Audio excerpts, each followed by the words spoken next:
The sound was the first lie. 18 months ago. Mark's voice crackled over the phone. The distinct hum and occasional clang of heavy machinery in the background. It's incredible. Ellie. He'd said. His tone a perfect blend of awe and relief. The facility here in Scottsdale. It's more like a luxury resort than a hospital.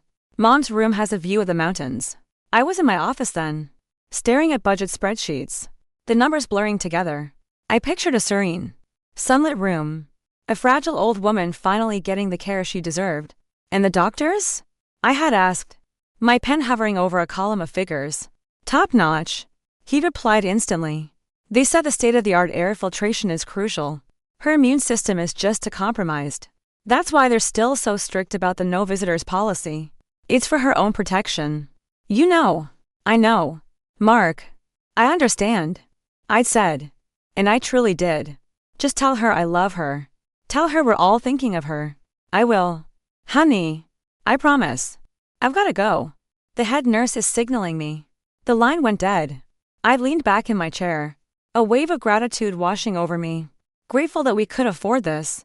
Grateful that Mark was there. Handling everything. On his end. Mark lowered the phone. The hum of machinery was a quiet purr of a brand new engine.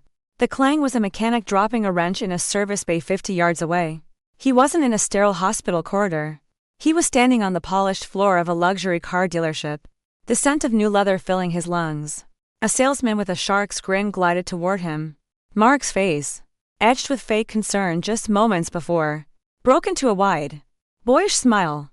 He ran a hand over the gleaming hood of a midnight blue sports car. So, the salesman said, his eyes flicking from Mark to the car. Shall we talk numbers? Mark just nodded. His mind already miles away from Scottsdale. Already on an open road. Cut to the present. I turned the key in the lock of my own impeccable apartment. Headmistress of a prestigious private high school. A respected figure. At 38. I had everything many people only dreamed of. A career.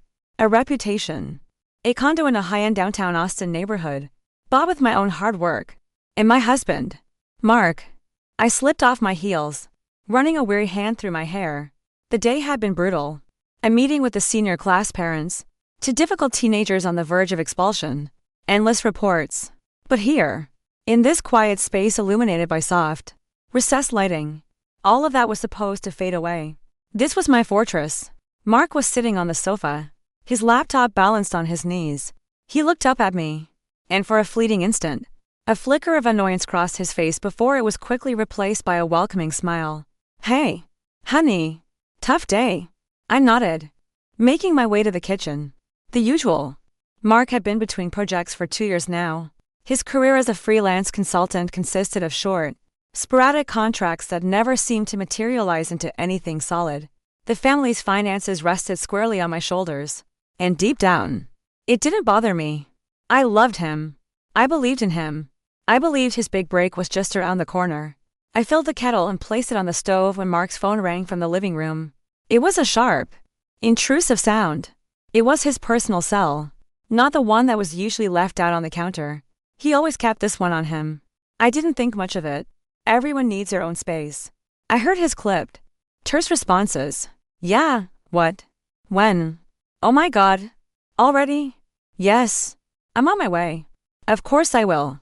Seconds later, he burst into the kitchen. His face as pale as paper.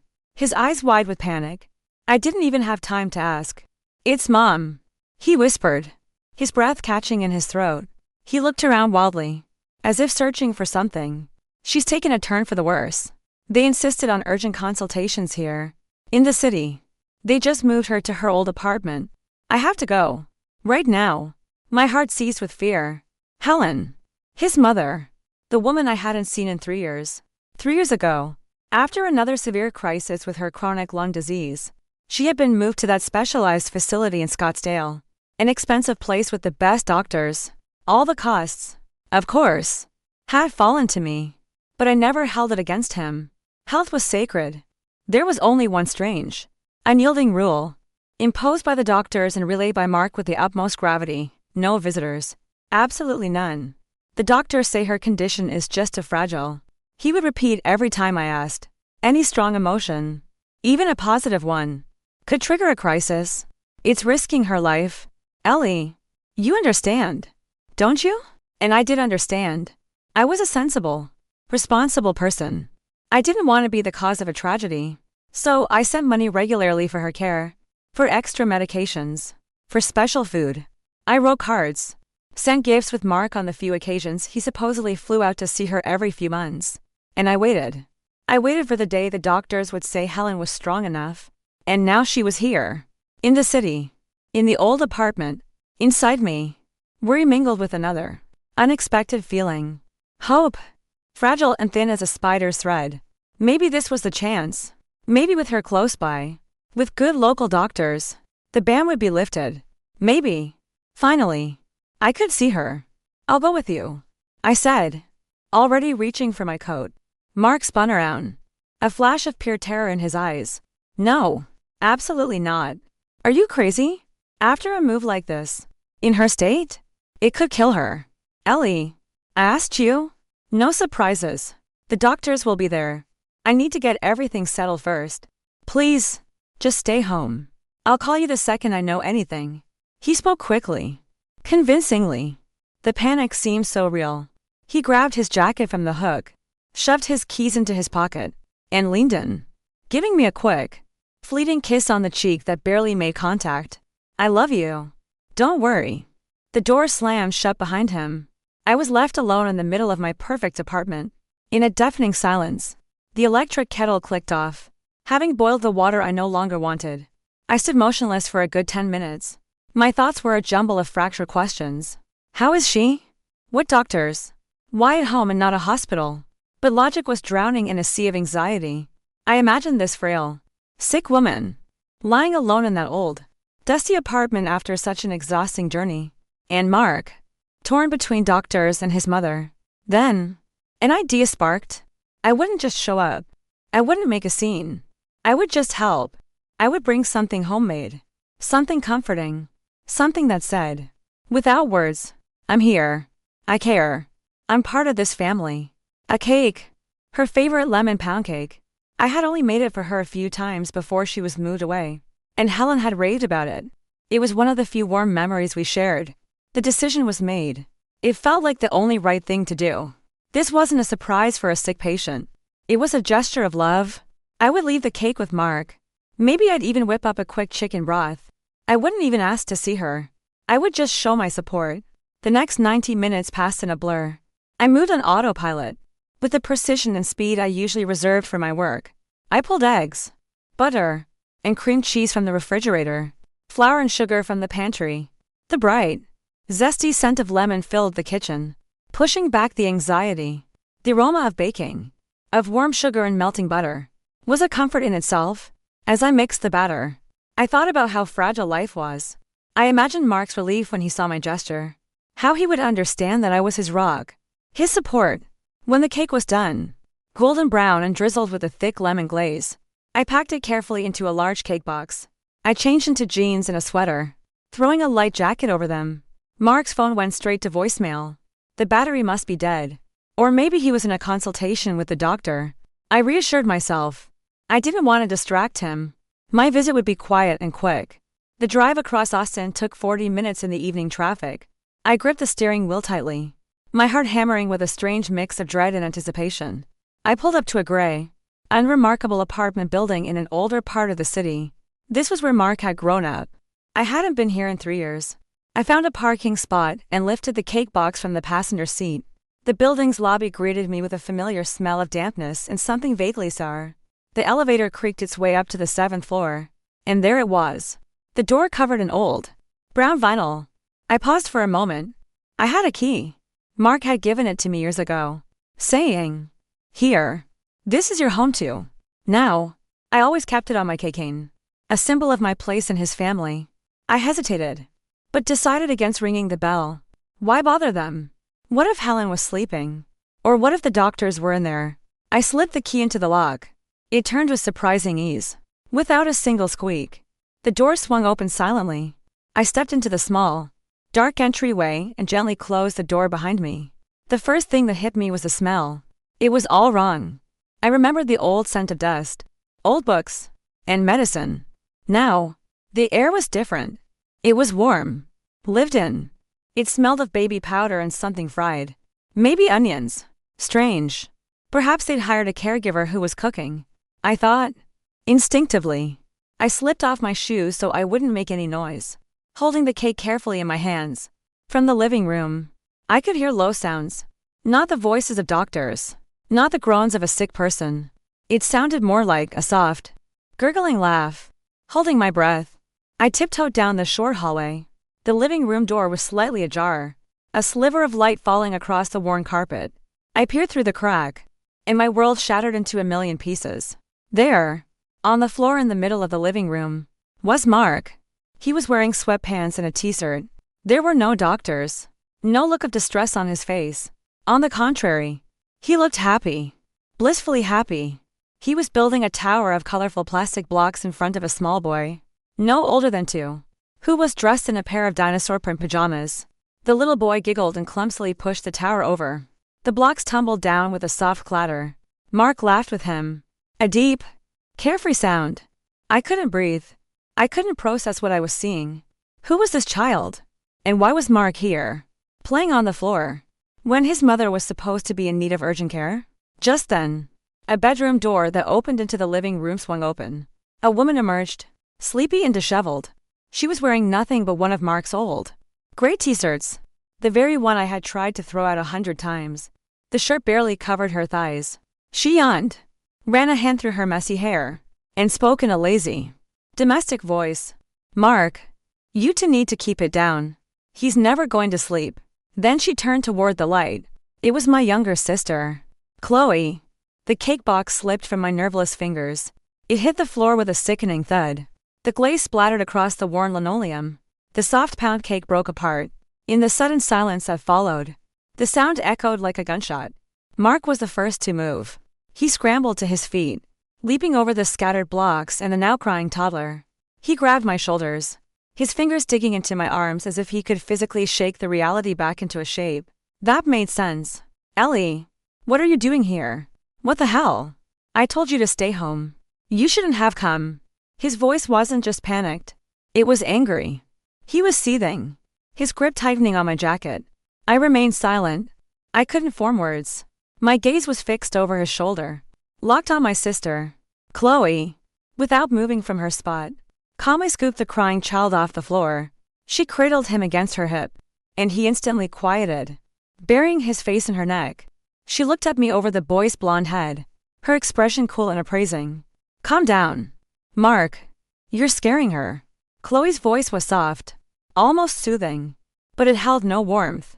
It was the voice of someone taking charge. She took a step forward. The old gray t-shirt Mark's t-shirt rode up, exposing a pale strip of her abdomen. My eyes were drawn to that shirt, to that sliver of skin, to the casual, possessive way her hand rested on the child's back. My brain refused to assemble the images into a coherent picture.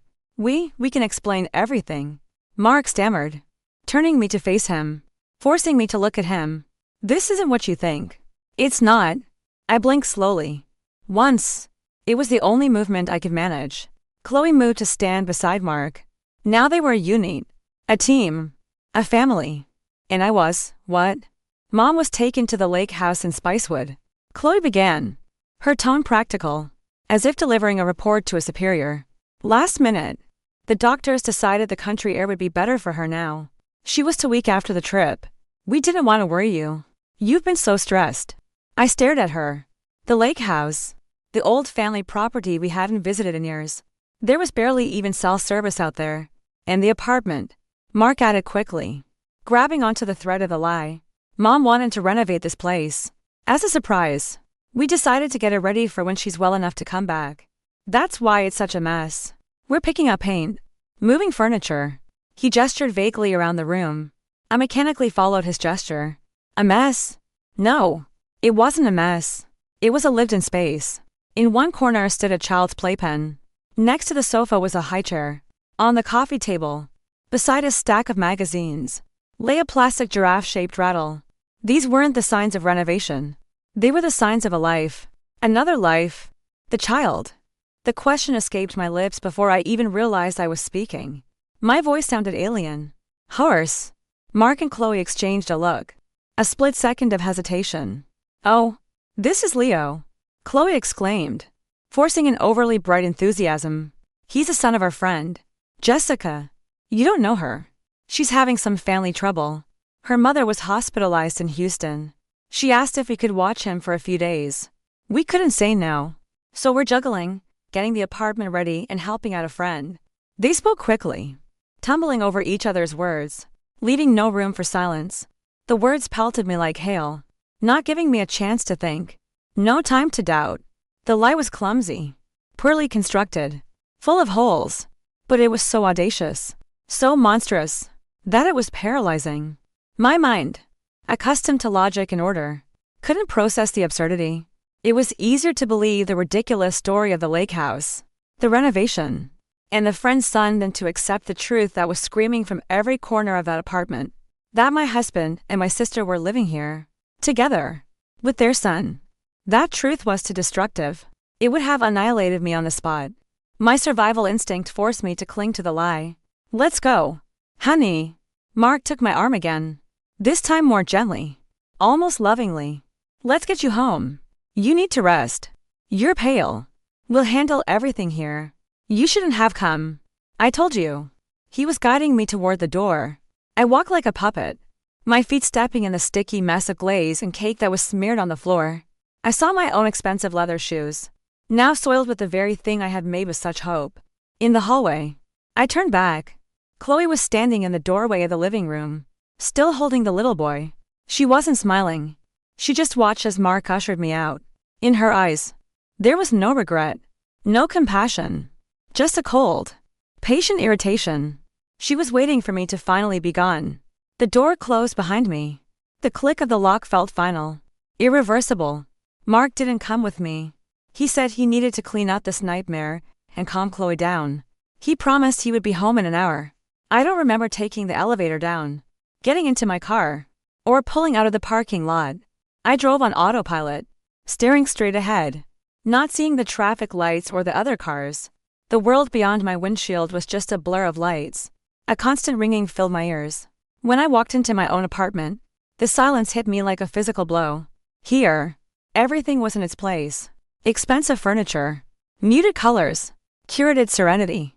The world I had built, the world that had begun to crumble an hour ago. I sank onto the sofa, my strength gone.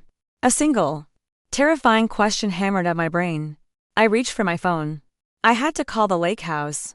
I had to confirm. I dialed the old landline number I remembered from my childhood. Long rings. Then a cold, mechanical voice. The number you have dialed is not in service at this time. Please check the number and try again. Not in service. Too convenient. I let the phone drop onto the sofa cushions. I sat motionless, staring at nothing. The shock was beginning to give way to a cold, hollow emptiness. My cell phone buzzed on the table. Mark's name glowed on the screen. I stared at it for a few seconds before answering. Ellie, how are you? Did you make it home okay? Mark's voice was full of concern. Too much concern. Yes. Chloe is really shaken up. You scared her. She was only trying to help. But it's okay. We're cleaning up now. I'll be home soon. And I'll explain everything properly. A pause. And of course, I didn't say anything to Mom. I told her it was a mistaken delivery. Don't you worry. I'll give her your love and best wishes. He was so smooth, so convincing. He was already comfortable in his lie, making it solid, unbreakable. I ended the call without another word. I stood up, went to the kitchen, poured a glass of water. My hands were shaking. I saw my own reflection in the dark glass of a cabinet door. A pale, frightened face. The face of a fool. I went back to the living room. I needed to do something. Something concrete. Tangible. I opened my laptop on the coffee table. My fingers typed the bank's web address on their own. An automatic motion. Login. Password. I didn't know why I was doing it. Maybe I just needed to see the numbers of our joint savings. Something stable. Something to prove that not everything in my life was a lie. The page loaded. I looked at our joint account balance. The number didn't make sense. It was lower than it should be. Much lower. My blood ran cold. I scrolled down the page to the list of recent transactions, transfers, payments, and there it was. The last line item. ATM cash withdrawal. Location, South Congress Avenue branch. Amount, $30. 0. Date, today. Time, 3:32 p.m. I stared at the screen. 3:32 p.m. Almost 2 hours before he had received the call. Before he had rushed into the kitchen with a face pale with panic. Before he had cried out that his mother was in crisis. He had withdrawn the cash. And then he had put on his show. The cold that had paralyzed me in his mother's apartment returned. But this time it was different. It wasn't shock. It was a sharp, cutting clarity. As keen as broken glass. This wasn't a misunderstanding. It wasn't a series of bizarre coincidences. This was a lie. A calculated, cold, cruel lie. And I was standing right in the middle of it. I didn't close the laptop. I left the screen glowing in the dim light of the living room. A silent, irrefutable witness. I sat in an armchair, facing the front door, and I waited. The cold inside me had become a hard, heavy stone in my stomach. I no longer felt fear or confusion, only a deafening emptiness, where a single question echoed. Why? I sat there for nearly an hour, motionless. When the key turned in the lock, I didn't flinch. Mark came into the apartment looking like a man exhausted, burdened with worries. He dropped his keys on the entryway table and walked into the living room. God, what a... He started, then fell silent when he saw me. I was sitting upright, staring at him. My posture was rigid, tense. Ellie, why aren't you in bed? Is everything okay? He took a step toward me, ready to embrace me, but stopped short at my icy gaze. His eyes darted around the room, finally landing on the glowing laptop screen. He understood instantly. I broke the silence. My voice was quiet, steady, which made it all the more terrifying. Mark, where is the $30,000? He blinked. The mask of the weary sun fell away, replaced by a look of wounded innocence. He even took a step back, as if my words had been a physical blow. What 30,000? What are you talking about? The $30,000 you withdrew from the ATM on South Congress at 3:30 this afternoon. I repeated, my tone unchanged. 2 hours before you supposedly got the call about your mother. Where is it? He already had an answer. I could see it in the slight relaxing of his shoulders, the way he squared his body, adopting the posture of a man wrongly accused at the worst possible moment of his life. My God. Ellie. He breathed, his voice laced with false tears. He strode forward, knelt in front of me, and took my cold hands in his. It was for Mom. For Mom. He looked up at me, his eyes pleading. When they brought her in, the private doctor took one look at her and said it was a critical situation. She needed an emergency procedure, something the regular insurance wouldn't cover, some kind of special drainage for her lungs. I don't know the terms. And there was a specialist, the best in the field, but he only works privately. Cash only. You know how it is. No paperwork. I had to act fast. Every minute counted. I ran. Got the money. Went to pay him. To get it all arranged. Then I got the call that she'd worsened and they were moving her. It all happened at once. Don't you see? What difference does the time of the withdrawal make? I was trying to save my mother's life. He spoke with fervor. With conviction. His eyes filled with pain and desperation. He squeezed my hands, looking straight into my soul. Any other woman would have broken. Would have apologized for ever doubting him. But I just saw the performance. Too many details. Too much drama. Why didn't you just tell me? I asked. In that same, calm voice. He exploded. He jumped to his feet, dropping my hands. His face contorted with rage. Tell you? A performance. You call this a performance? My mother could be dying just a few miles from here. And you're sitting there like an accountant, checking bank statements. I can't believe this. Do you even have a heart? Ellie. He began to pace the room, gesticulating wildly, driving each word into me like a blade. I didn't want to worry you. I wanted to spare you this horror. I've been running around like a madman, taking care of everything. And you? You're baking cakes and conducting audits. I always knew you didn't like my mother. Always. But to show this level of coldness, at a time like this, he stopped, staring at me with a mixture of contempt and disappointment that almost made me sick. It was pure manipulation. He wasn't defending himself. He was attacking. He was making me the guilty one for asking the right question, for noticing the lie, for not allowing myself to be deceived. And I backed down. Not because I believed him. No. I didn't believe a word.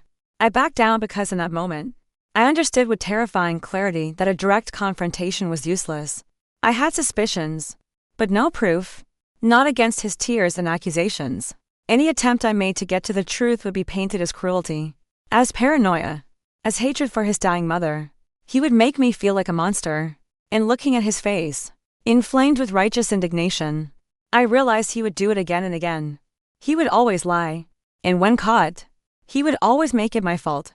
I stood up slowly, walked to the laptop, and closed the lid. The click echoed in the silent room.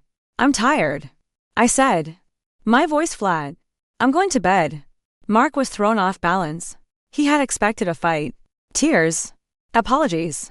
Not this cold, distant calm. It disarmed him. "Yes, of course," he stammered. "We both need some rest. Tomorrow is going to be a long day." He thought he had one. That night, I lay awake in bed, staring into the darkness.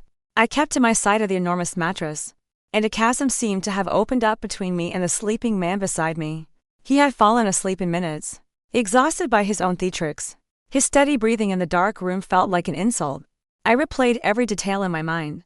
Chloe in his t-shirt, the lived-in apartment, the little boy who looked up Mark like he saw him every single day, the money, withdrawn beforehand, the story, so perfect and yet so utterly false. This wasn't a spur-of-the-moment decision, not a single mistake. This was something vast, something planned between my husband and my sister. For the first time in years, I felt completely and utterly alone. The next morning, I went through the motions. I made coffee. I scrambled eggs with black beans. Mark appeared, already dressed, ready to go see his mother. He was watching me cautiously. I placed a mug of coffee in front of him.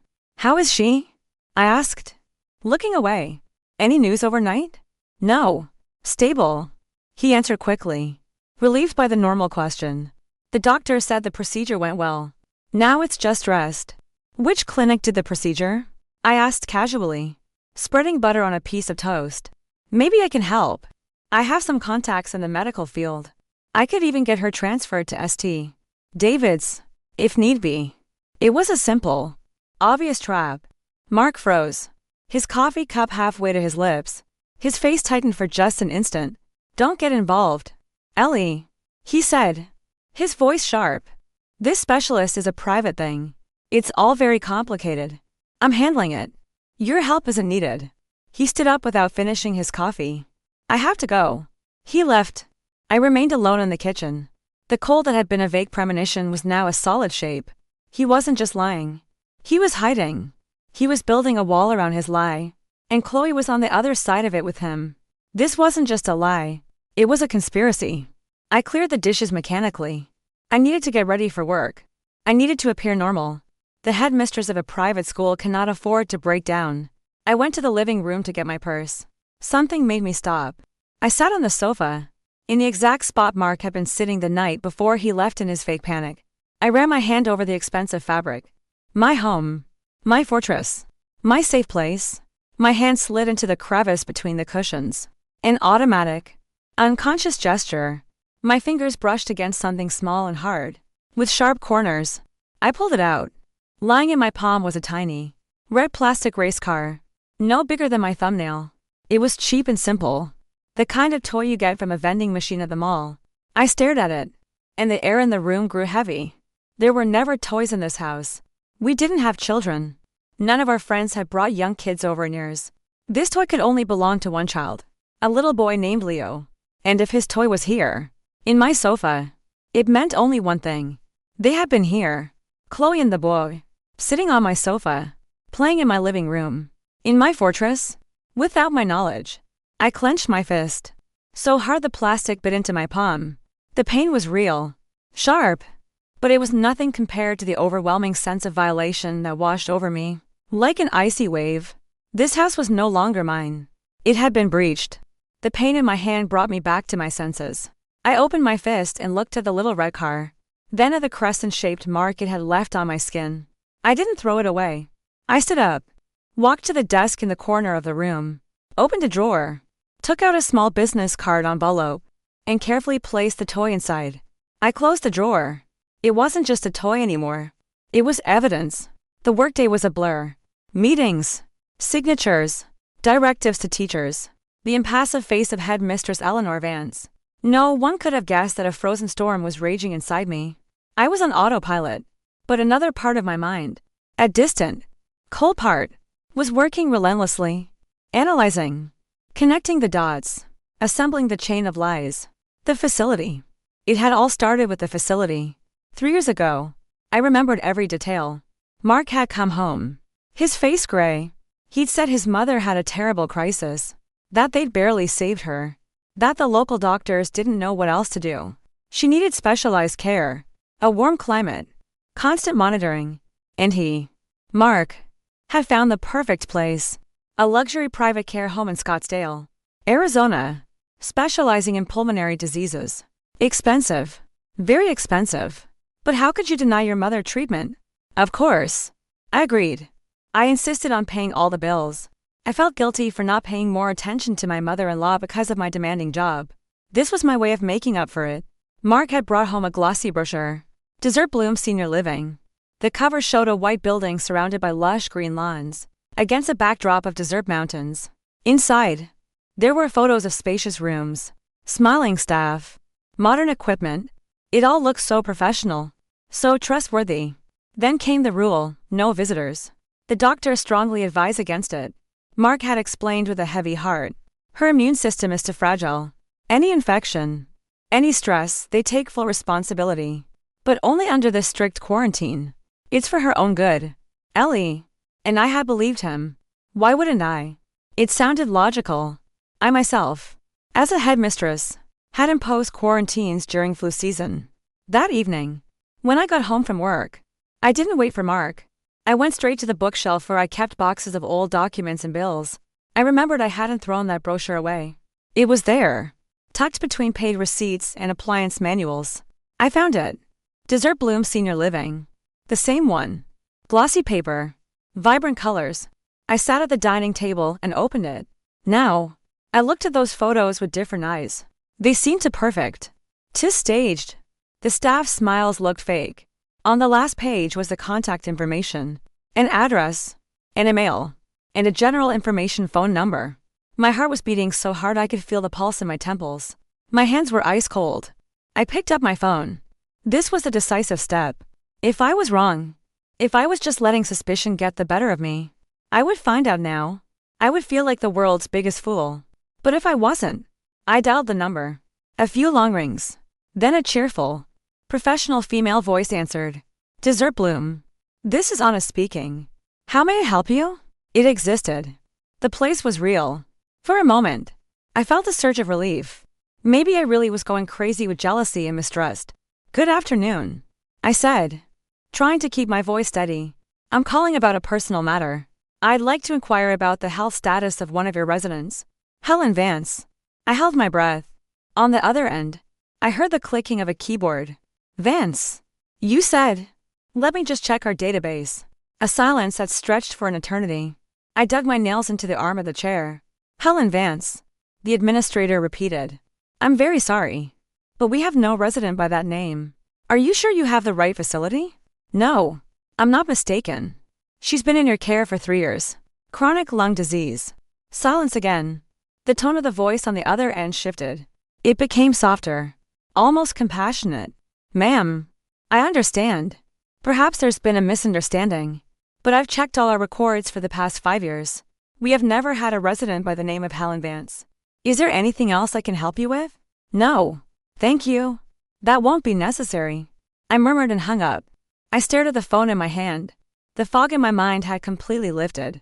In its place was not ice, but a vacuum. A black, screaming void. Devoid of emotion. Devoid of thought. There was only the knowledge. Simple and terrible as a death sentence. It wasn't just an affair. There was no friend's child. There was no renovation. And there was no sick mother in the country. It was a 3-year, meticulously planned fraud. Acon. Every monthly transfer and their large every birthday gift. Every card I had signed with affection. All of it had gone into a black hole.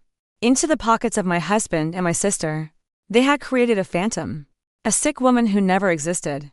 To drain me of my money. I stood up slowly. walked to the window, and looked out at the glittering nightscape of Austin. I didn't feel betrayed. The word was too small, too common for what they had done to me. I felt erased, as if 3 years of my life off my care, my compassion, my money had simply been nullified. In that moment, I understood two things. First, I could not afford a single tear, a single scream, a single loss of control. Emotion was a liability. I needed to be cold, very cold. Second, I couldn't just throw him out or file for divorce. That would be too easy. That would just be an ending. I wanted justice. I wanted retribution. And for that, I needed facts. I needed irrefutable proof that I could throw in their faces. I had to gather all of it before I made my move. I would proceed like the headmistress I was, methodically, coldly, following a plan. When Mark came home, I was sitting on the sofa, reading a book. I didn't even look up. He seemed uneasy. My calm unnerved him far more than the questions of the night before. "Ellie," he said cautiously. "How are you?" "Fine," I answered, not looking up from the page. "I'm reading." He hesitated, then sat down too close to me. "I know you're upset. Yesterday was a horrible day for all of us. But I brought you something. I hope it will put your mind at ease." He reached into the inner pocket of his jacket and pulled out a folded piece of paper. It was a sheet torn from a spiral notebook. He held it out to me. "It's from Mom. She wrote it this morning. For you." I took the paper. My hands did not tremble. I unfolded it. The handwriting was uneven, slanted slightly to the right, written in blue ink. The script of an elderly, frail person. "My dearest Ellie." The letter began. "Mark told me everything. Don't worry about me. My child. The doctors say I am going to be fine. Thank you for your care and your generosity. I know how much you do for us. Without you, we couldn't manage. Don't listen to anyone. Family is what matters. A big hug. Your mother, Helen." I read the lines, and inside me, there was nothing but icy contempt. The theater continued. They had decided to reinforce the lie with physical evidence. I read it to the end. Then again. And again. I studied each letter. The curve of the A. The loop of the G. The slant. I knew that handwriting. I knew it all too well. I had seen it 1,000 times in my childhood. On the cards we wrote together for our grandmother. In my youth. On the notes left on the kitchen table. More recently. On the vacation request form she had signed for work. It was Chloe's handwriting. Slightly altered. Made a bit sloppier to look like that of an old woman. But the foundation. The slant. The characteristic loops on the sit was all hers. I folded the paper slowly and handed it back to Mark. "Tell her I said thank you," I said, my voice perfectly calm. He didn't notice a thing. He took the letter, his face lighting up with relief. He thought this pathetic piece of paper had fixed everything. He thought I was back in line. He didn't know that this fake note had just signed both of their sentences. I left the fake letter on the coffee table. I didn't put it away. I left it there like a snake shed skin. A reminder of the predators I was living with. Mark, seeing it, took it as a good sign. He thought I would reread it. That it would soothe me. That I would feel enveloped by his mother's fictional love. He didn't realize I was keeping it as a memento.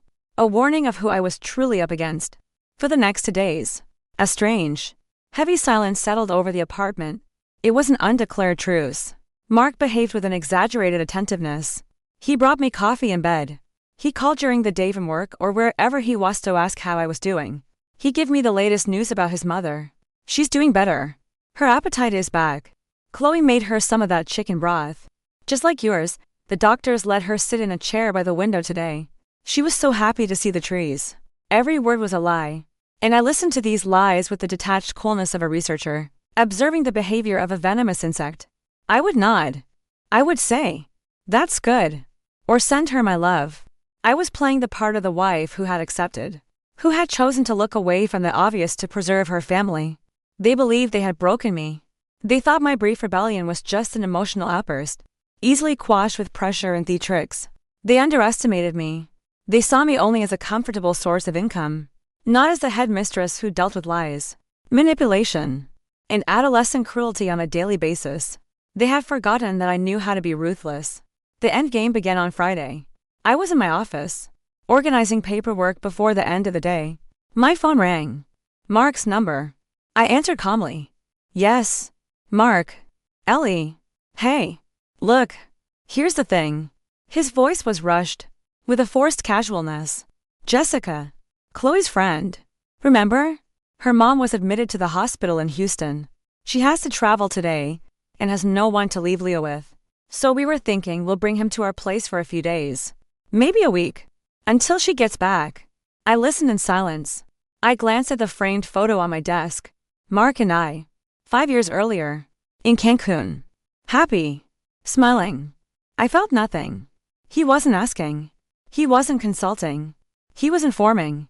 We'll bring him to our place. To my home. To my fortress. They had decided that since I had swallowed everything else, I would swallow this too. This was the next step. The infiltration. First the child.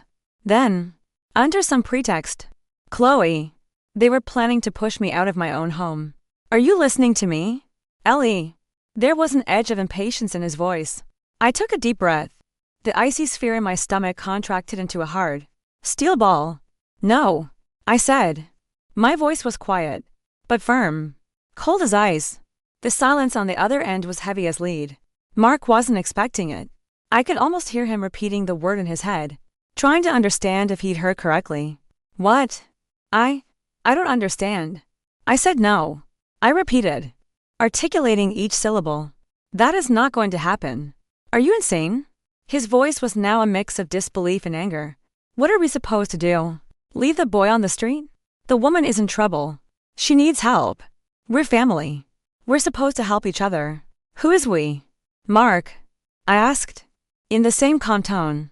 I don't know any Jessica, and her son is not moving into my house. That is my final word. I had never spoken to him like that. I had never denied him anything, especially when it came to helping someone. My no was not a simple refusal. It was a declaration of war. You're going to regret this. Ellie. He hissed. You have no idea what you're doing. I'm coming home, and we're going to have a different kind of conversation.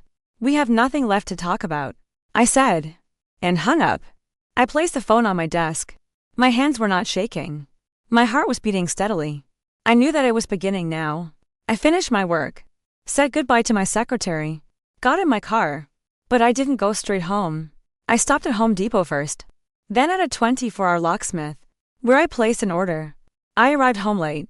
I walked into the apartment and locked the door, not just with the deadbolt, but with the internal chain lock as well. I went to the bedroom, opened the closet this side. The expensive suits I had bought him, the shirts I had ironed, the jeans, the t-shirts. I took out the large suitcase we used for vacations and began to pack his things, one by one. Not with hatred, not with anger, with a cold, meticulous efficiency. About an hour later, I heard a key in the lock.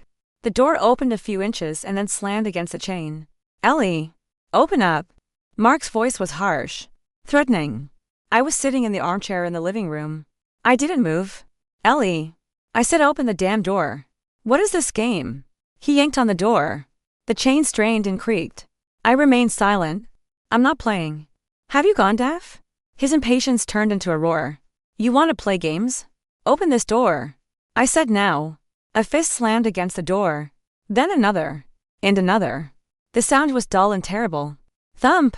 Thump. Thump. You're going to regret this. You hear me? I'll break this door down. You think that little chain is going to save you? Open it. You bitch.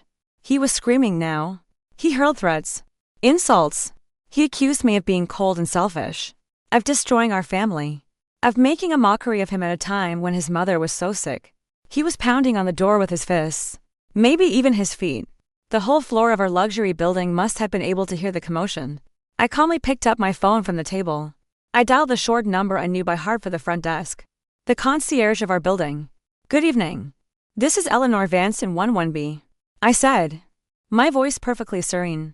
Even as my husband's roaring and pounding continued on the other side of the door, there was a strange man at my door. He seems to be intoxicated and is acting aggressively. He's trying to force his way in. Could you please send security up? I hung up. 3 minutes later, the screaming and pounding stopped. I could hear the firm, low voices of the security guards. Mark's muffled, indignant excuses. And then the sound of footsteps receding toward the elevator. Then, silence. Absolute silence. That night, I did not sleep. I sat in the same armchair until dawn. When the first rays of sun touched the windows, I stood up, washed my face, and made coffee. At 8 o'clock sharp, my doorbell rang. It was the technician from the locksmith company I had called the day before. A tall man with a toolbox. Lock change? He asked professionally. Yes. I nodded. All of them. The deadbolt and the knob. I stood in the hallway, listening to the whir of the power drill, the metallic click of tools, the sound of the old cylinders being removed, the sound of the new, solid locks being fitted into place with keys that no one else in the world possessed but me. When the technician was finished, he handed me a sealed packet containing 5 new keys. I paid him. After he left, I took Mark's suitcase, packed to bursting. It was heavy. With some effort, I dragged it to the elevator, rode it down to the lobby, and left it at the concierge's desk. I returned to my apartment. I inserted the new key into the lock. I turned it twice. The thick bolt slid home with a heavy, satisfying thud. Now, I was secure. He was on the outside, and he would never get back in without my permission. The sound of the lock clicking shut was like the starting pistol for a race. The game had begun. I stood in the hallway, in the absolute silence of my home, and felt something shift inside me. The last traces of fear and confusion evaporated, replaced by a cold, crystalline clarity. I was no longer a victim. I was a player, and I was going to win. My phone started vibrating almost immediately. First, the calls, one after another. Without pause, the screen displayed his name, Mark. I watched the device buzz on the table as if it were an insect trapped in a jar. I didn't answer. I let it ring 20 times. Then, silence. Then came the texts. The first ones were filled with rage. Do you have any idea what you've done? I'm going to destroy you. You will regret the day you were born. Then the tactics shifted. The messages turned pleading.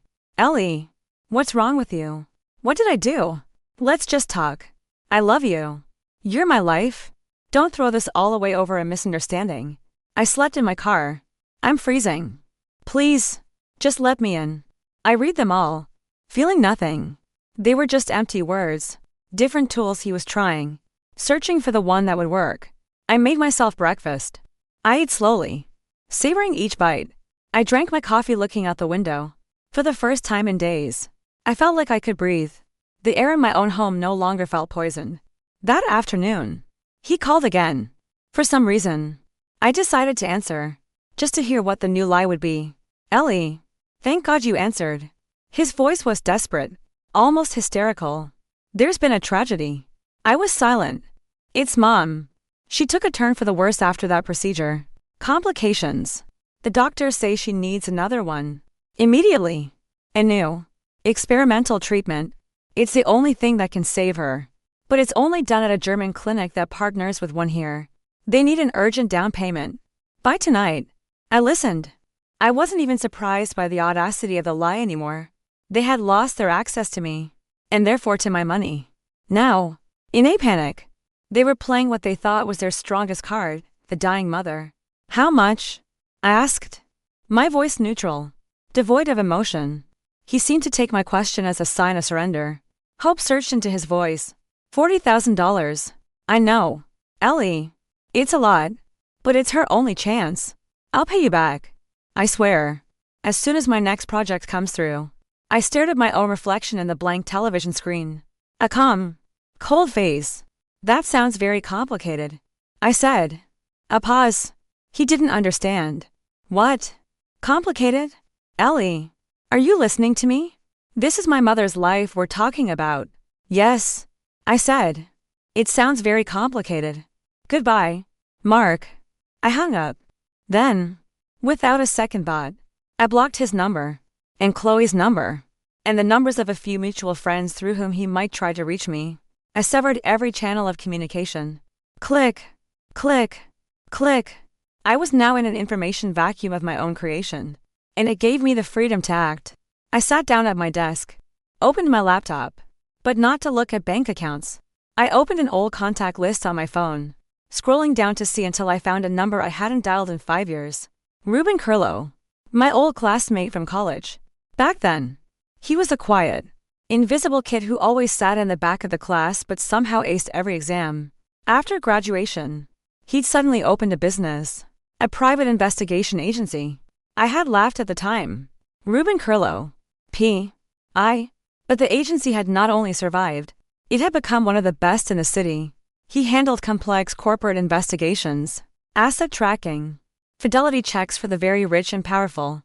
He was the best, and he was discreet. I dialed his number. He answered on the second ring. Curlow. Ruben. Hi. It's Eleanor Vance. We were in college together. A short silence on the other end. Ellie. Wow. Of course. I remember. How many years has it been? Is something wrong? Yes. I said. Getting straight to the point. I need your help. Professionally. I'm listening. And I began to talk. I spoke coldly. Methodically. As if reading a report. I told him everything. The facility. The visiting ban. The mother's sudden return. The scene at the apartment. Chloe. The child. The T-shirt. The cash withdrawal. The fake letter. The demand to bring the boy over. The changing of the locks. I left out no detail. No emotion. Just a dry inventory of facts. Ruben listened in silence. I spoke for 10 minutes straight. When I finished, he was quiet for a few seconds. Processing. I see. He said finally. Classic long con. A bit clumsy. But they were obviously confident in your trust. I don't want theories or psychological analysis. I cut him off. I want irrefutable facts. What exactly do you need to know? Everything. I said.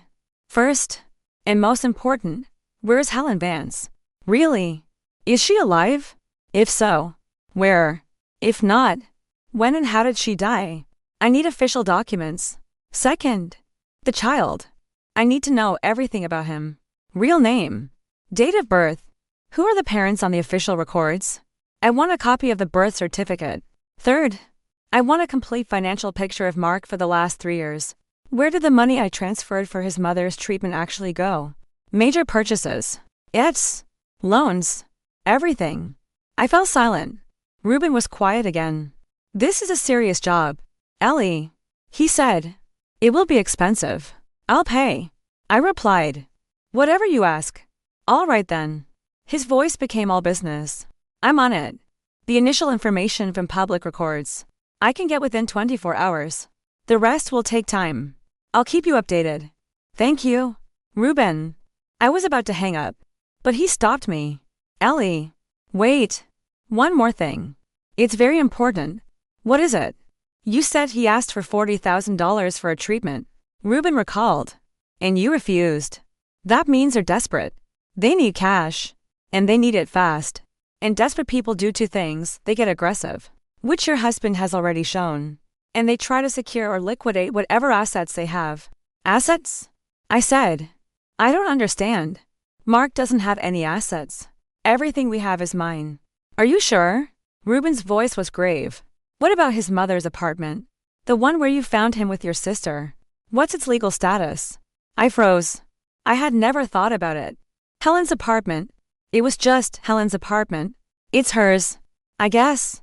I murmured. Uncertainly. Guess isn't good enough right now. Ruben said firmly. This is the first thing people like this do. They get the elderly parent to sign over property while they're still alive or lucid. You need to check that immediately. Not tomorrow. Today. Find a real estate lawyer. Ask for a title search on that address. It only takes a few hours. If we find out that apartment is no longer in his mother's name, then we found their main asset. And their primary motive. Ruben's words hit me like a slap. Their main asset. Their primary motive. I hung up. And the room seemed to tilt. The apartment. The old, 2-bedroom apartment in that unremarkable building. I had never thought of it as a valuable asset. To me, it was just Helen's place. But Ruben was right. In Austin's booming real estate market, even a modest property was worth a significant amount. Enough to fund an elaborate 3-year lie. I wasted no time. I Googled a law firm specializing in real estate. I explained the situation in a dry, objective manner. I need an urgent title search for a property. I need to confirm the current legal owner. On the other end, an equally professional female voice quoted the price for the rush job and asked me to email the details. I did everything she asked. I sent the address. I paid the fee online. They promised to email the official document within a few hours. The rest of the day and night passed in a state of tense anticipation. I tried to distract myself, organizing files, watching some mindless TV show. But my mind kept circling back to two things: Ruben's call and the lawyer's document. I was waiting for the confirmation, the proof that I wasn't going crazy, that everything I had seen and felt was real. The first call came the next morning. It was a Saturday. "Ruben," I answered, and my heart stopped for a beat. "Ellie, I have the initial information." His voice was flat, neutral, like a surgeon delivering a diagnosis. "Are you ready?" "I'm ready," I whispered. "Helen Vance, born 1952, passed away 37 months ago." I stared blankly at the wall. 37 months. 3 years and 1 month. Her death had occurred almost at the exact same time Mark had told me about moving her to the facility in Scottsdale. Cause of death, according to the official certificate, was bilateral pneumonia. Ruben continued. There was no mention of chronic lung disease in her medical records. It was an acute case, with a late hospitalization. She died at St. David's South Austin Medical Center. She is buried at Austin Memorial Park Cemetery, in the municipal section. Everything was handled officially. No irregularities. Her son, Mark Vance, is listed as a next of kin responsible for the arrangements. He fell silent, giving me time to absorb the news. I didn't cry. I didn't scream. I felt a strange, terrifying sense of relief, as if an invisible weight had been lifted from my shoulders. It all made sense now. There was no sick mother, no facility, no doctors. There was only the simple, banal death of an elderly woman who might have been saved with prompt treatment. And on top of that death, on top of her grave, my husband and my own sister had built a 3-year business. They had turned a dead woman into their revenue stream. The rage that rose inside me wasn't hot and fiery. It was cold, dark, and it didn't demand screams. It demanded action. "I'm emailing you the scanned death certificate now," Ruben said. "Print it out and keep it safe. It's your primary leverage." "Okay," I said, my voice eerily calm. "Thank you, Ruben. Keep going." I hung up. A minute later, the email arrived. I opened the attachment. There on my screen was the official document, with the state seal, watermarks, certificate of death, Helen Vance, date of birth, date of death, cause, pneumonia. At the bottom, a blue stamp and a signature. A piece of paper that nullified everything. Every word from Mark about his beloved mother. Every fake letter written by Chloe. Every transfer I had made, believing it was for medicine. My marriage, or at least the last 3 years of it, was built on that woman's grave. A cynical, monstrous grift. I was still staring at the document when the second email arrived. This one from the real estate lawyer. Subject, title search documentation. My hand trembled as I opened the attachment. I was afraid to confirm what Ruben had predicted. Another official document, several pages long. I went straight to the central section, information on registered rights. Property, apartment, address, the same. Owner, Mark Vance. I stared at the name. My husband. I scrolled further down. Type of right, sole ownership. And then, the document of origin, deed of gift, dated 3 years and 2 months ago. Recorded with the county clerk. Giver, Helen Vance. Recipient, Mark Vance. I looked at the date. The deed was signed and registered 3 weeks before Helen's official death. Around the time she was likely already hospitalized, fighting for her life. But there was more. A single line that explained how it had all been possible. The interests of the grantor, Helen Vance, at the time of signing and registration were represented by Mark Vance, acting under a general power of attorney, duly notarized. A power of attorney, a broad legal instrument, executed 5 days before the deed of gift. A month before her death, the picture became grotesquely clear. Mark hadn't just convinced his sick mother to sign over the apartment.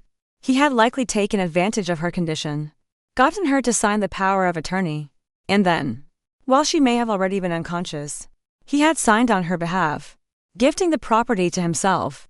He had done it all quickly, quietly. Before she died, he had become the sole, absolute owner. There was the asset. There was the motive. I leaned back in my chair and closed my eyes. Now I knew everything. Or almost everything. I knew Helen was dead. I knew the apartment belonged to Mark. He was locked out of my home. But he had his own little nest, secured through deceit. And in that nest were my sister and their son. They thought they were in control, but they didn't know that Eleanor Vance now held all the cards. And I had no intention of just ending the game. I was going to burn them to the ground. I printed both documents, the death certificate and the title search. I laid them out on my desk, to pieces of paper that had destroyed my life and, at the same time, armed me for war. I looked at them, and what grew inside me was not sadness, but a cold, calculating resolve. I needed to see it, not on paper, in reality. On Sunday morning, I dressed in black, not for mourning, for war. I stopped at a florist and bought a single, long-stemmed white rose, its buds still tightly closed. Austin Memorial Park was a sprawling, anonymous field of crosses and headstones, swept by the wind. I had never been there before. At the entrance, a sleepy groundskeeper looked up from his newspaper. I gave him the name and the date of death. He flipped through a thick, grimy ledger, then pointed a finger at a line. Section 42, row 17, plot 11. He gave a vague wave of his hand, indicating a direction. I walked for 20 minutes along narrow, gravel-strewn paths. There were expensive granite monuments, but also simple iron crosses. Section 42 was in the newest, most remote part of the cemetery. The earth there was still raw, barely settled. I found row 17.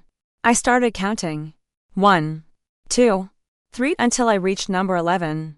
I stopped. Before me was a small mound of earth, overgrown with weeds. A rusty metal plaque was stuck in the ground. The name and dates: Helen Vance, 1952, year of death. The tomb was utterly neglected. No fence, no headstone, just this miserable mound and the rusty plaque. It was clear that in 3 years, no one had set foot here. The son who claimed to love his mother so much, who had extracted thousands from me for her treatment, hadn't even bothered to place a simple cross on her grave. I stared at that pauper's grave, and in that instant, I understood the true depth of their depravity. This wasn't just about lying. They had erased a person. They had turned the memory of their mother and my mother-in-law into a profitable enterprise. To them, she wasn't a person. She was an income source. They had buried her in an anonymous plot and started selling her ghost. I stepped forward, knelt down, and pulled out the tallest of the weeds with my bare hands. Then I carefully laid the white rose on the disturbed earth, a single spot of white on that gray patch of ground. I stood there, looking at the white bud against the dirt, and I made a silent vow, not to Helen, whom I had barely known, but to myself. I will get justice. I won't just expose you. I will destroy you. For this lie, for this grave, for every dollar you stole. You will pay. I turned and walked away without looking back. On Monday, right after work, I had an appointment. I had gotten the name from a recommendation. Fidel Godoy, divorce attorney. A legend circulated about him. They called him the Shark. He was tough, relentless, and brutally expensive. He didn't just handle cases. He won wars. And that was exactly what I needed. His office was downtown, in a colonial-style building in a prestigious area. I walked into a large room paneled with dark wood and leather. Godoy, a man in his 60s, portly, gray-haired, with heavy, predatory eyes, gestured for me to sit. He listened in silence. Again, I recounted everything, like a cold, factual report. I placed the printed evidence on his desk: the death certificate, the property record, the bank statement showing the $30, zero withdrawal. Godoy examined each sheet carefully, then raised his heavy eyes to meet mine. What do you want, Ms. Vance? He asked. I want a divorce, I said, and I want them prosecuted for fraud. The divorce you will have. That's simple. He waved a dismissive hand. The fraud, that's harder to prove. We'll need to show criminal intent. He'll say the money was a loan, that you gave it willingly, that his sister was just staying there. We need a clear case. I don't just want to prove it, I said, meeting his gaze without flinching. I want vengeance. I want him to lose everything. The money, his reputation, the apartment he stole from his mother.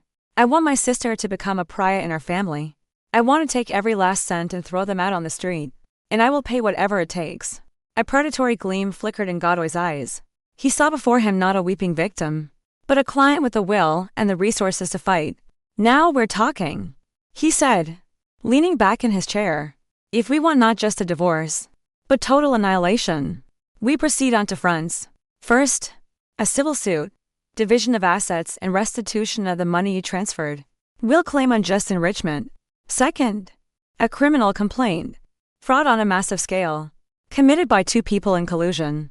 This is serious. It could mean jail time. But we need rock-solid proof. I have a private investigator. He's working on it. I informed him. Excellent. Goddard nodded. Let him continue. We need everything.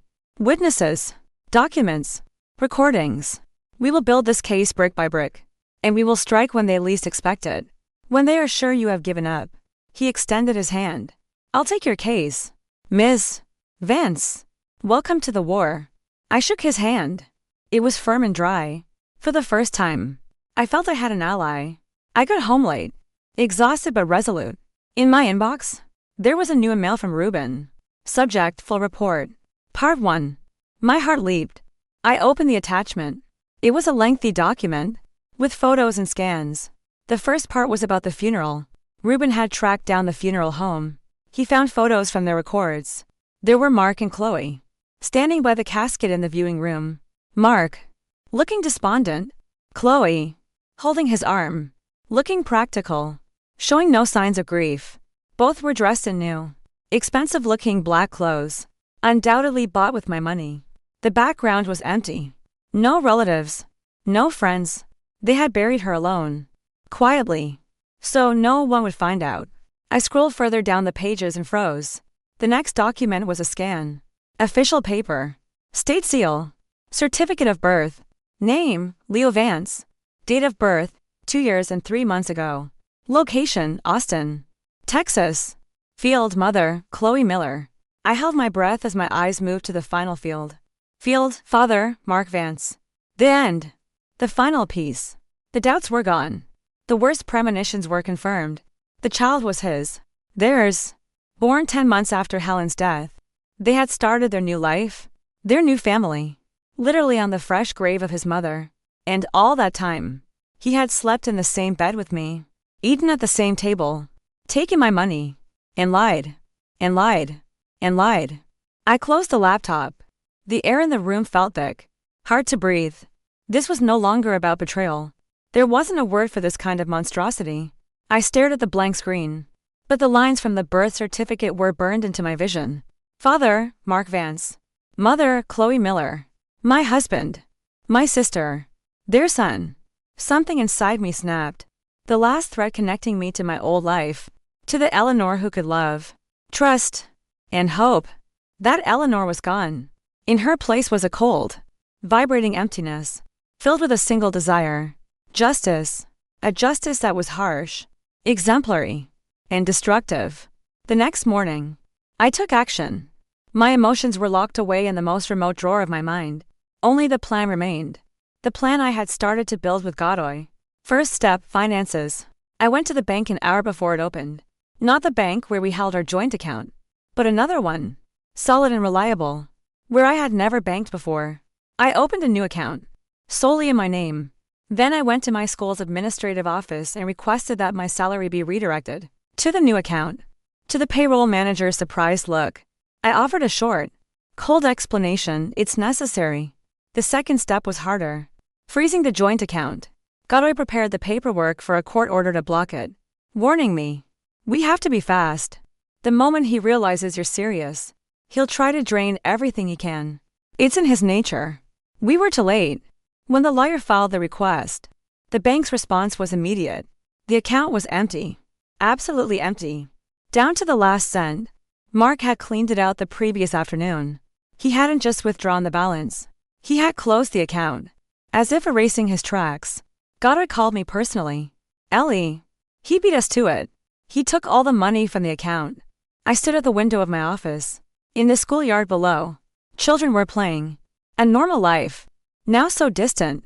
How much was in it? He asked. Around $100,000. I replied calmly. We were saving for a lake house. Well, I was saving. He only put in small amounts from his so-called projects. It was my money. Money I had earned by sacrificing so much for our future. A future that had never existed. It was a huge loss. A serious blow. But to my own surprise, I didn't feel despair. I felt something else. This is good, I said. What's good about it? The lawyer asked, confused. It's proof. I explained. It's no longer just he borrowed it. This is deliberate appropriation. It's the final nail in his coffin. Now we have grounds for the criminal case. Gatto let out a low chuckle on the other end. You have nerves of steel, Eleanor. Excellent. We'll add this statement to the file. Now, we wait for the investigator's report. We need to find out why he needed that money so badly. The answer came 2 days later. Ruben sent the second part of his report, the financial analysis, and everything fell into place. Mark wasn't just unemployed. He was a high-stakes gambler. Online casinos. Sports betting. In recent months, he had lost enormous sums. He was in debt. Not to banks. Of course. He was too smart for that. He borrowed from private individuals. People who don't go to court. People who collect their debts in other ways. The report contained a name, Ernesto Sandoval. Nicknamed the Shark. A loan shark with a nasty reputation. Known for never forgiving late payments. Mark owed him a heavy sum. The deadline had passed. That's why he needed the $30,000. Then the $40,000. And when he couldn't get it, he had emptied our joint account. But even the $200,000 he had stolen wasn't enough. He needed something bigger. He needed the apartment. Now I understood their plan. They would sell Helen's apartment quickly, pay off the debt, and disappear with the rest. They would start a new life somewhere far away. And I would be left with nothing. No husband. No money. And a broken heart. I stared at the photo of Sandoval in the report. He was a heavy-set man with dull, menacing eyes. And a cruel, risky, but perfect idea came to me. Godoy had said we should strike when they least expected it. But I decided on the opposite. I wasn't going to wait. I was going to force them to make a mistake. I was going to add fuel to their fire. I created an anonymous email account. A meaningless address. Just a jumble of letters and numbers. I used a temporary mail service. No traces. No digital fingerprints. Ruben's report included Sandoval's contact information and unofficial email for his associates. I wrote a short message. No greeting. No signature. Just 7 words. Mark Vance. Apartment sale. Money coming soon. I reread it. Perfect. Not a threat. Just information. Information that would force the creditor to act. That would make him squeeze Mark. That would turn my husband's life into a living hell. I clicked send. The next day, Ruben called. There was surprise in his voice. Ellie, something strange is happening. Did you do something? What's going on? I asked. Feigning innocence, my men following Mark reported that he had a meeting with Sandoval today. It was ugly. Shouting. Threats. Sandoval is demanding the money immediately. It seems someone tipped him off that Mark is about to get a windfall from a property sale, and the creditor decided to turn up the heat. Your husband is panicking. He's put the apartment up for sale with a ridiculous discount. He wants to sell to the first person who shows up, just to get his hands on cash as soon as possible. I listened with a cold sense of satisfaction. My plan had worked. I had pulled a single thread, and their entire castle was beginning to crumble. He's cornered. Ellie, Ruben continued. He's going to act carelessly, recklessly. That's good for us, but it's also dangerous. Be careful. I'm always careful, I said, and hung up. I walked to the window. The city bustled with life below.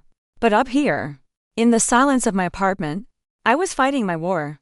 And I had just won the first battle. I had made my enemy panic. And a panicked enemy is a weak enemy. Mark's desperation was predictable. He was a gambler. And gamblers always believe in luck. In that one last hand. That improbable comeback. They don't know how to build long-term strategies. When I cut off his access to my money and Sandoval backed him into a corner, he did the only thing he knew how. He went all in. Through Ruben. I monitored their every move. Mark plastered urgent sale ads on every real estate website imaginable. The price, well below market value, attracted vultures and opportunists. He was in a hurry. Every day, his debt to Sandoval grew. He and Chloe, it seemed, were certain that I was out of the game.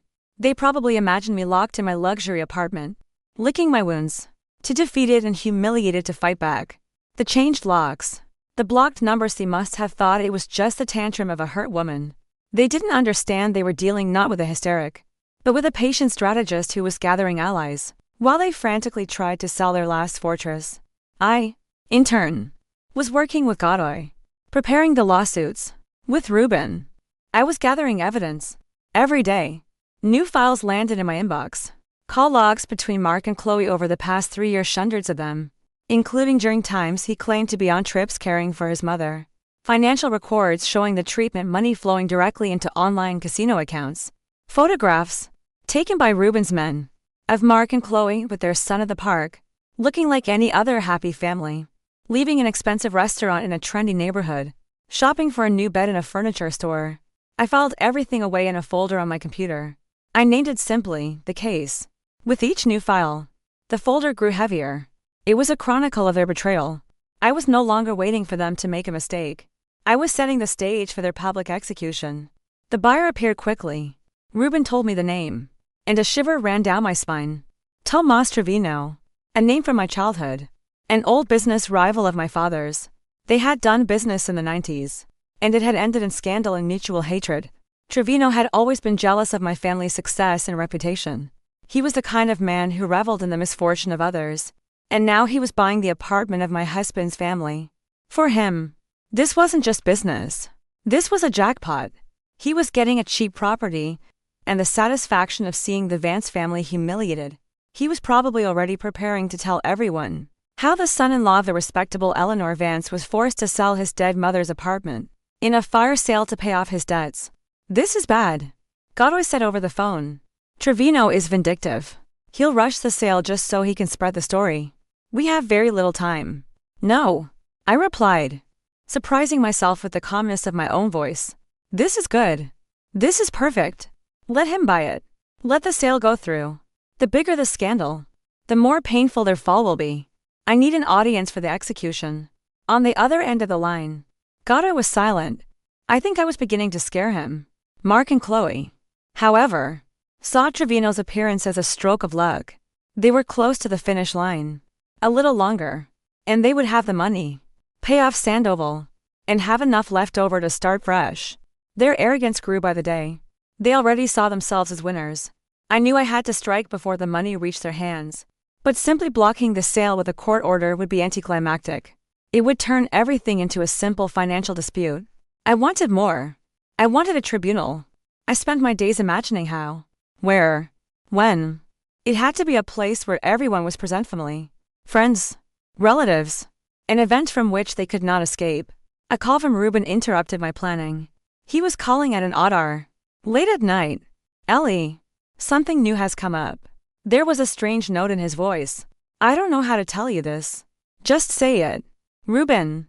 Nothing surprises me anymore.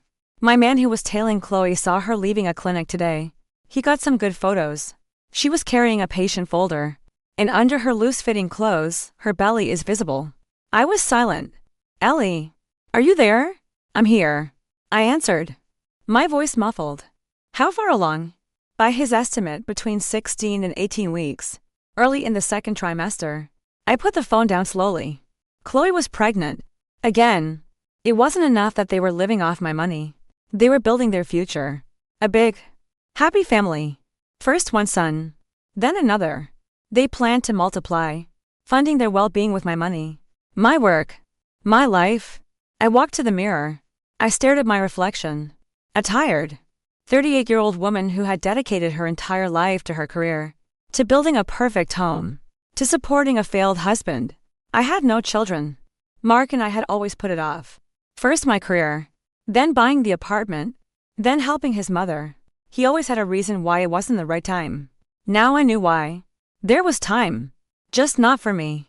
I thought I would feel pain, humiliation, despair, but I didn't. The news of Chloe's second pregnancy didn't break me. It wasn't the final straw. It was the detonator. The cold, calculated fury that had been living inside me all this time ignited. It became a blinding, all-consuming white flame. And in that instant, the plan for their execution formed in my mind. Complete and perfect in its cruelty. I knew how, where, and when I would do it. And I knew that afterward, there wouldn't even be ashes left of them. The white-hot flame demanded an outlet. It demanded destruction. and I knew exactly how to channel it. I was no longer going to be on the defensive, merely gathering proof. I was going on the attack. I would create the battlefield myself. The closing for the apartment sale was scheduled for the end of the following week. Mark and Chloe were in a rush. They needed the money to pay off Sandoval and secure the future of their growing family. Their plan, clearly, was to get the cash and disappear. But first, they needed a final act, a triumphant exit to cement their narrative. They wanted public validation. They wanted the entire family, relatives, friends to see them as heroes. Mark, the loving son who had sacrificed everything for his mother. Chloe, the faithful partner who had stood by his side. And of course, the announcement of the second pregnancy. The family expanding. This would be their victory lap. They didn't just want to leave with the money. They wanted to leave as conquerors, with me cast as a fool in everyone's eyes. I learned of their plan from my cousin, Caroline. She called, her voice full of a mixture of compassion and confusion. Ellie. Listen. Chloe called me. It was odd. She invited all of us to a restaurant next Saturday. She said she and Mark are having a big family celebration. A major announcement. She said they finally sold Helen's apartment to buy a new place, and that you were completely supportive. Is that true? I listened, and the final piece of the puzzle clicked into place in my head. A restaurant.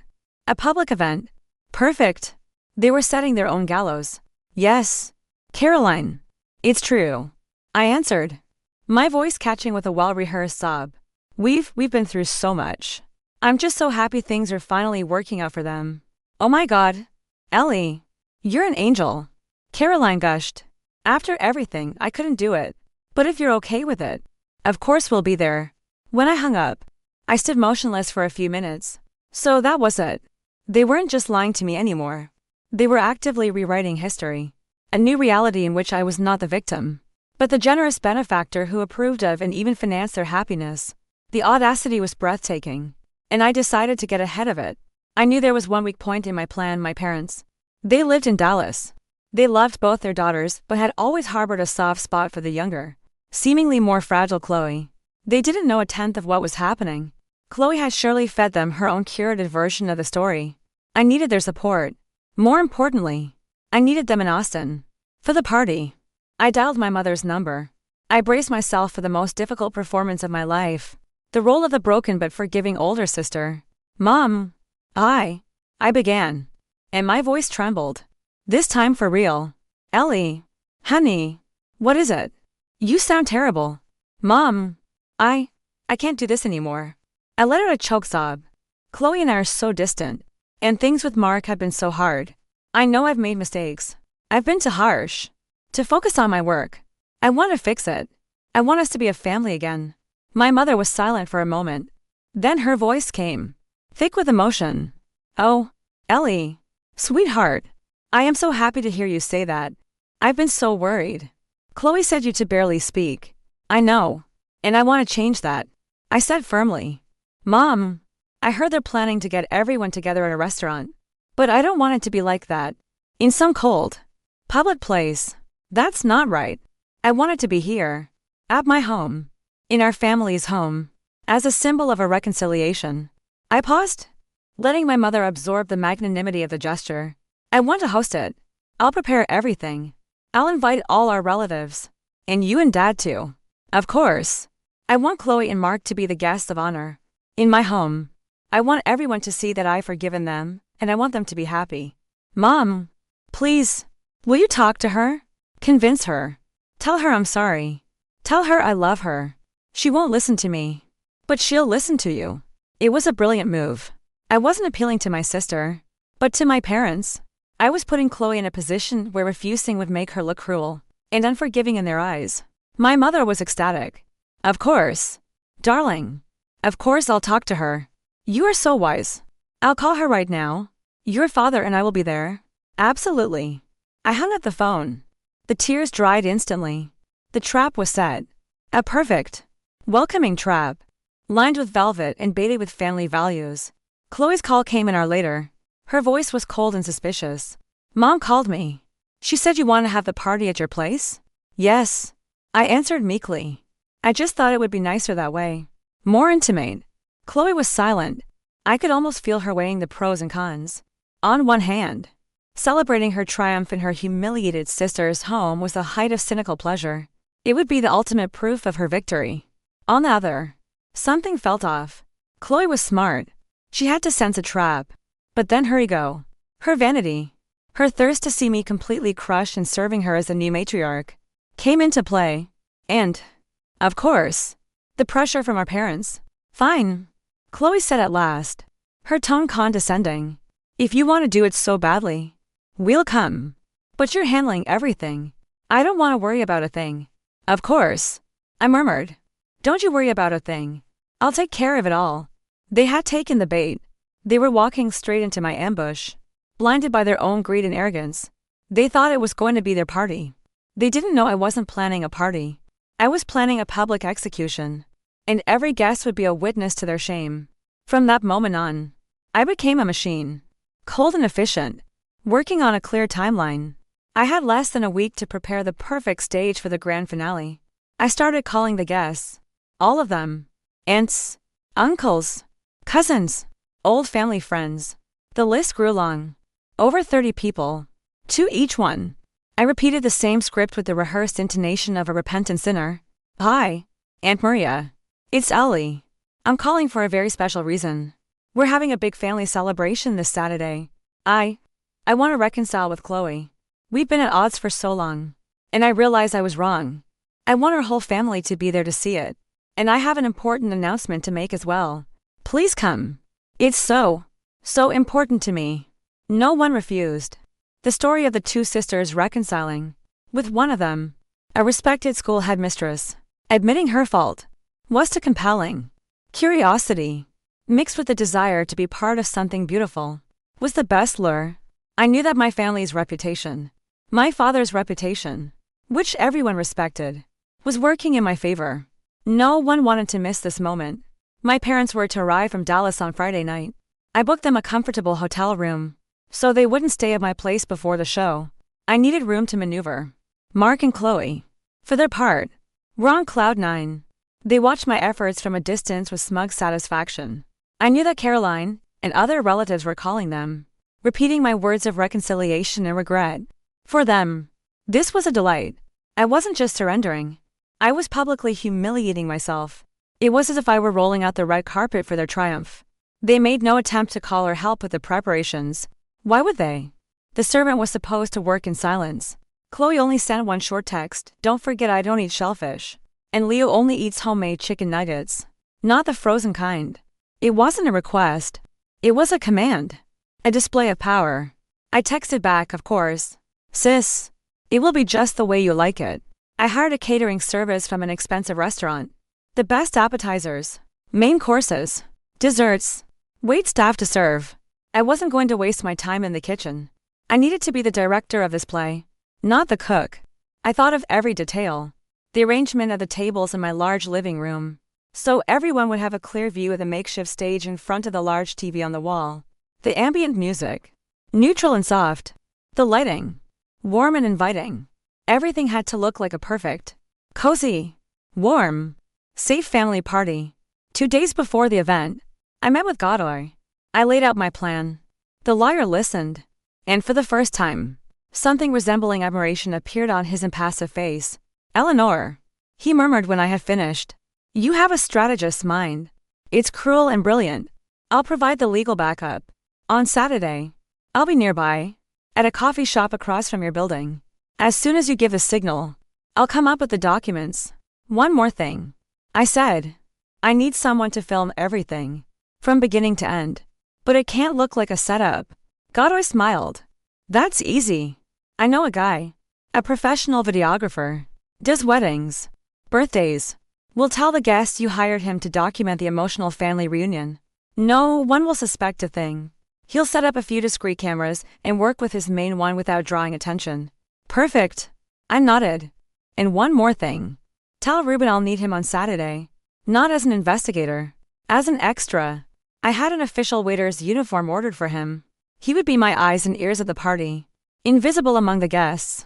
His job was not just to observe, but to wear a small body camera. Just in case. Everything was ready. The trap was set.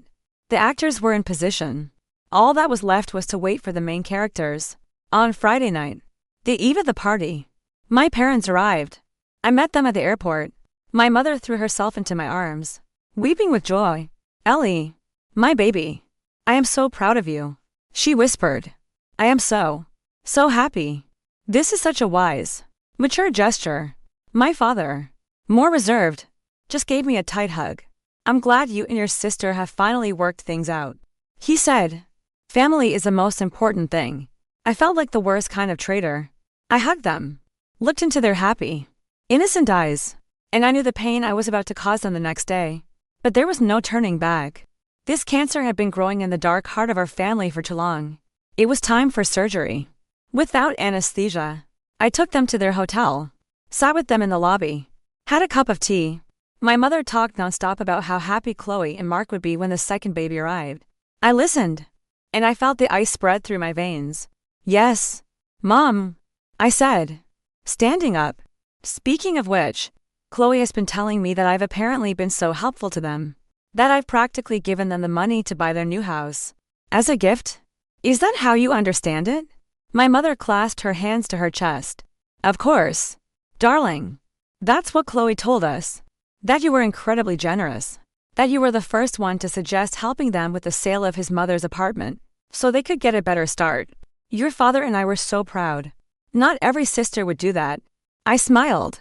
The coldest, most terrifying smile I could manage. "I see," I said softly.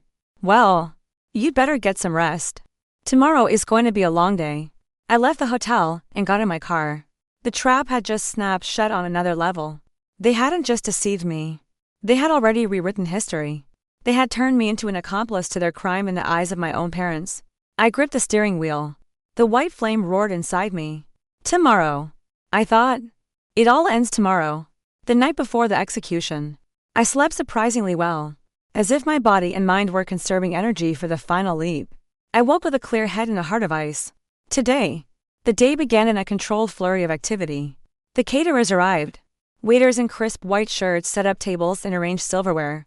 I observed, giving short, precise instructions. Among them was Reuben. He gave me a discreet nod, and I knew everything was under control. The videographer arrived too, a young man with a professional camera. He was introduced to the early guests as a man I had hired to create a family archive of this momentous day. No one batted an eye. By 6 o'clock, the apartment began to fill. Relatives, family, friends, laughter, hugs, animated voices. Everyone was in a festive mood, anticipating a great announcement. I greeted each of them at the door, smiling, accepting flowers and gifts. I was the perfect hostess. The scene unfolded like a movie set just before the director calls action. Finally, like the stars of the show, they arrived. Mark, Chloe, and little Leo. They entered not as guests, but as conquerors. Mark was wearing the expensive suit I had given him for our last anniversary. He radiated confidence and arrogance. Chloe wore a chic maternity dress that accentuated her condition. She carried their son, who looked around with wide, curious eyes. All attention turned to them. Relatives rushed to hug them, to congratulate them. "Chloe, you're glowing. Pregnancy suits you so well." "Mark, congratulations on the apartment sale. So glad you're moving up in the world." They bathed in the attention. This was their moment. Chloe smiled graciously, accepting compliments. Mark clapped uncles on the back, offering unsolicited advice on investments. I stood off to the side, a quiet smile on my face. I saw Chloe shoot triumphant glances in my direction. I saw Mark walk past me with a barely concealed smirk. They were savoring my humiliation. They were sure I was a broken woman. The party went on. Guests toasted, ate, and laughed. I circulated, smiling, pouring wine. I was the very picture of hospitality and forgiveness. At one point, Mark raised his glass. As the man of the hour, he commanded everyone's attention. The room fell silent.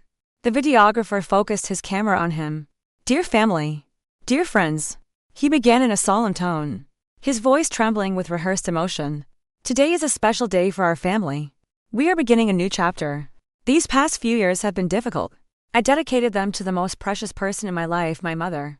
He paused, wiping away an invisible tear. A few of the older aunts sighed with sympathy. Sadly, she is no longer with us, Mark continued. But I know she is looking down on us from heaven. And she is happy. Happy that her sacrifice was not in vain.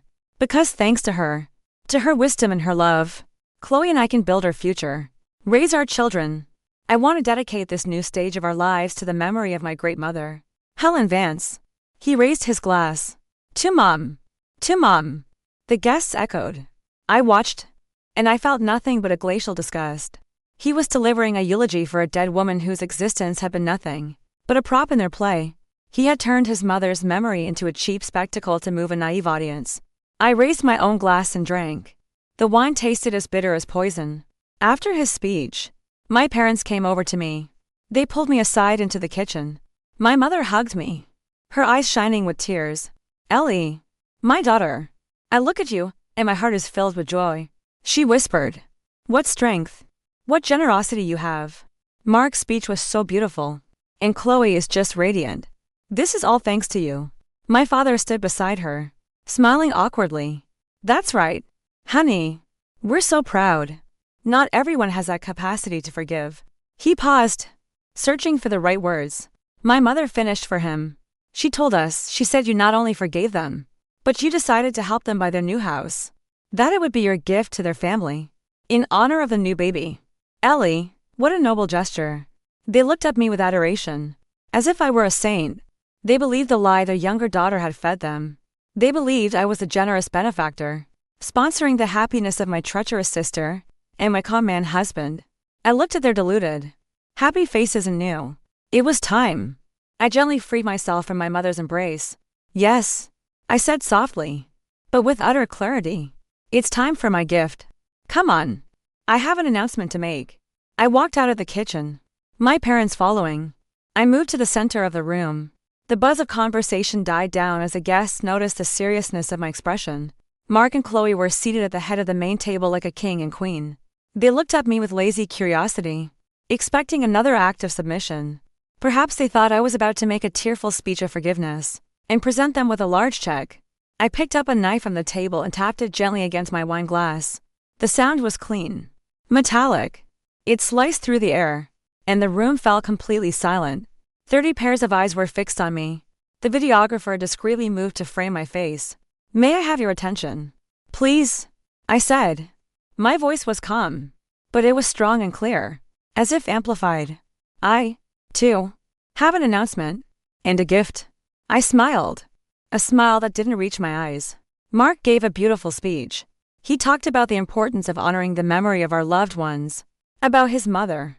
I think that's a wonderful idea. So wonderful, in fact, that I'd like to share a memory of Helen as well. I paused, scanning the unsuspecting faces of my relatives. My gaze settled on Mark. His face was a mask of impatient anticipation. Expecting a compliment, I discreetly pressed a button on the small remote hidden in my hand. The large flat-screen TV on the wall, which had been displaying a slideshow of neutral landscapes, went black for a second and then lit up again. But there was no happy photo. What appeared on the screen was a sharp, clear, magnified image of an official document. Letterhead, watermarks, and at the top, in solemn letters, certificate of death. The room froze. Laughter, conversations, the clinking of glasses, it all died in an instant. The silence was so profound you could hear the hum of the refrigerator in the kitchen. The guests leaned forward, trying to understand what they were seeing. One of the older uncles fumbled in his pocket for his glasses. The name on the document was legible to everyone. Helen Vance. Date of death, 37 months ago. Cause of death, bilateral pneumonia. I watched in silence as the effect rippled through the room. I saw faces shift from confusion to dawning horror. I saw my mother press a hand to her chest. My father gripped the back of a chair, his face ashen. But my eyes were on them, on Mark and Chloe. I saw the self-satisfied smirk vanish from Mark's face. His eyes widened in pure, unadulterated terror. He looked at the screen, then at me, then back at the screen, his mouth hanging open, soundless. He was petrified. Chloe reacted differently. She didn't go pale. She flushed. Red blotches crept up her neck and across her face. Her nails dug into the tablecloth. Her lips pressed into a thin, cruel line. In her eyes, there was no fear, just pure, burning hatred. She understood everything in an instant. And she understood that she had lost. As you can see, I continued in the same serene, deadly tone. Helen passed away over 3 years ago. There was no stay in Scottsdale. There was no miraculous return. There was only a death. And a funeral to which her loving son invited none of you. I pressed the button again. The image changed. Now it was photographs. The ones from Ruben's report. Mark and Chloe. Standing beside a casket. Alone in an empty funeral parlor. A murmur went through the room. Quiet at first. Then growing louder. People were whispering. Turning to each other. Unable to believe what they were seeing. But he said she was writing letters. What is happening? I gave them a few seconds for the shock to sink in. Then I delivered the next blow. But that wasn't the only thing our dear Mark and Chloe decided to keep from the family. I said. And my voice was now sharp as a razor. There was another event. A much happier one. That occurred shortly after Helen's death. I pressed the button one more time. The funeral photos vanished. In their place, another document. A giant birth certificate filled the screen. The name was visible even from the back of the room. Leo Vance. Date of birth, 2 years and 3 months ago. Mother, Chloe Miller. Father, Mark Vance. If there had been a murmur before, now there was an absolute, deafening silence. The very air in the room seemed to have been sucked out. Everyone stared at the screen. Then at Chloe. At her visibly pregnant belly. At little Leo munching on a cracker in her lap. And at Mark, whose face had become a gray, lifeless mask. In that dead silence, a single sound was heard. A low, strangled moan. It was my mother. She was staring at the screen. Then at her youngest daughter. Her face crumpled with an indescribable expression of pain and horror. She understood. I turned to my sister. Here is my gift, I said, looking directly into the eyes of my sister and my husband. A gift you all deserve. The truth. The silence shattered. It wasn't a scream, but a collective roar. A chaos of voices filled with indignation, disgust, and shock. Guests surged to their feet. Some were pointing at the screen. Others at the petrified figures of Mark and Chloe. My father took a stumbling step forward. His face a mask of crimson fury. My mother was weeping uncontrollably. Her sobs lost in the cacophony. I did not let the chaos steal my victory. I raised my hand. A simple, authoritative gesture. And miraculously, the room obeyed. The roar subsided into a tense, breathless anticipation. They were all looking at me. You think that's all? I asked. My voice cutting through the air like a scalpel. Oh, no. This is only the beginning. I began my narration. Cold and methodical. Omitting no detail. I was no longer a betrayed wife. I was a prosecutor delivering the indictment. For 3 years, I began. I paid for a treatment that never happened. In a facility that never held her. Every single month, I transferred large sums of money, believing it was for my sick mother-in-law's medicine and care. But where did that money really go? On the screen, a new image appeared, a bank statement showing my transfers. Beside it, a record from an online gambling site. The numbers matched, down to the last dollar. The money I sent for treatment appeared hours later in Mark's gambling account. I stated, my voice flat. It paid for his bets, his debts, and the luxury lifestyle they were living. The restaurants, the new furniture for his dead mother's apartment, the clothes for his mistress and their son. The images on the screen changed rapid live photos from Ruben's report.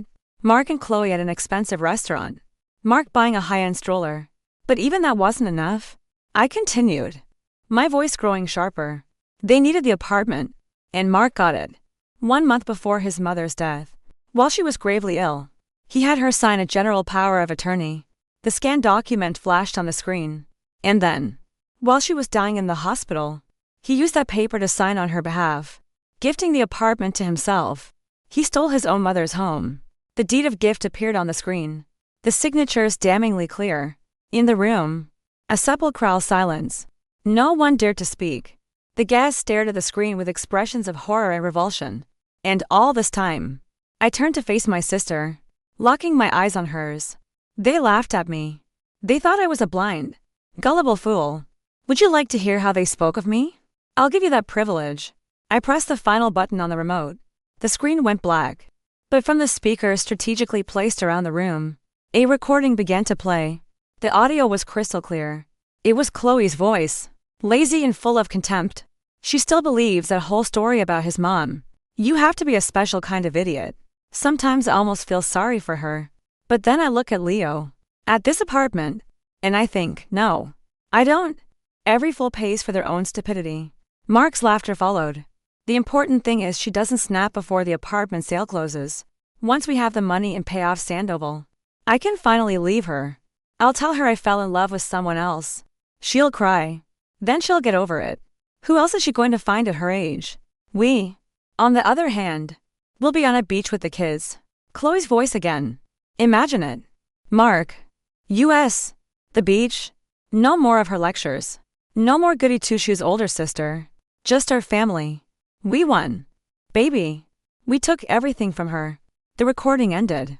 And then the dam broke. The first to move was my father. His normally calm face was red, contorted by a rage I had never seen. He didn't look at Mark. He looked at his youngest daughter. He took a step toward her. Chloe shrank back in her chair. You. He snarled, his voice trembling. He pointed an accusing finger at her. You are no longer my daughter. Do you hear me? I do not have a daughter named Chloe. You are a monster. A curse on this family. Don't you ever set foot in my house again. You are not my daughter. It was terrifying. A public, irrevocable, final disavowment. My mother collapsed into racking sobs, burying her face in her hands. In that precise moment, the doorbell rang. A sharp, insistent buzz. Ruben, who had been standing near the wall, went to open it. Standing in the doorway was Ernesto Sandoval, flanked by two bull-necked men with shaved heads. He didn't step inside. He simply stared at Mark with cold, dead eyes. Vance. He spat. My money. Now. Mark went. If possible. Even paler. He looked at Sandoval. Then at his furious father-in-law. His weeping mother-in-law. The 30 faces filled with contempt. His world was imploding in real time. And that is when I delivered the final, merciful blow. From behind the guests, Fidel Godoy emerged. He was dressed in an impeccable suit, carrying a leather briefcase. He walked directly to Mark, who was still sitting, paralyzed with fear. Mark Vance, the lawyer asked in an official tone. Mark gave a numb, empty nod. I am attorney Fidel Godoy. I represent the interests of Eleanor Vance. I am here to officially serve you with a petition for divorce. He placed a thick stack of documents on the table in front of Mark. And also, he continued, pulling another set of papers from his briefcase. Notice of the filing of a criminal complaint against you and one Chloe Miller, for the crime of felony fraud and grand larceny. Here is your copy. All the evidence you have seen and heard tonight has already been submitted to the district attorney's office. It was over. Public shame, financial ruin, criminal charges, family repudiation. They had nothing left. Absolutely nothing. Mark stared at the papers, at Sandoval in the doorway, at me, and in his eyes, there was only a void. Chloe was crying silently, her expensive makeup streaking down her face. I waited until everyone understood the finality of what had happened. Then, I walked toward them. I looked at the man who had been my husband and the woman who had been my sister, and I said only 4 words. Come. Firm. And absolute. Get out of my house. They rose like automatons. Mark picked up the sobbing little Leo, and Chloe, stumbling, followed him. They walked through the crowd of guests, who parted for them like they were lepers. No one spoke a word to them. No one offered a shred of compassion. When the door closed behind them, I went to the window. I watched them exit the building. 2 pathetic, crushed figures. Sandoval and his men immediately converged on them. Words were exchanged. Then one of the thugs simply took the car keys from Mark's handed down payment on his debt. They were left on the street, in the middle of the night, with no money, number car, no family, and no future. I watched them from above, and I felt neither hatred nor satisfaction.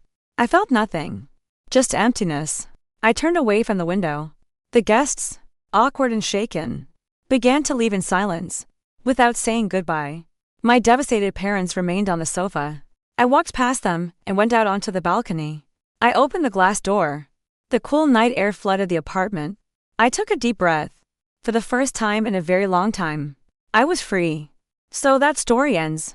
The story of a terrible betrayal and a cold, calculated revenge. But let's pause for a moment and reflect.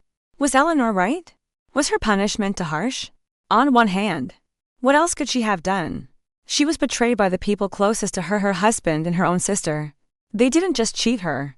They built a cynical, years-long scheme on her trust, her money, and worst of all, on the memory of a dead woman.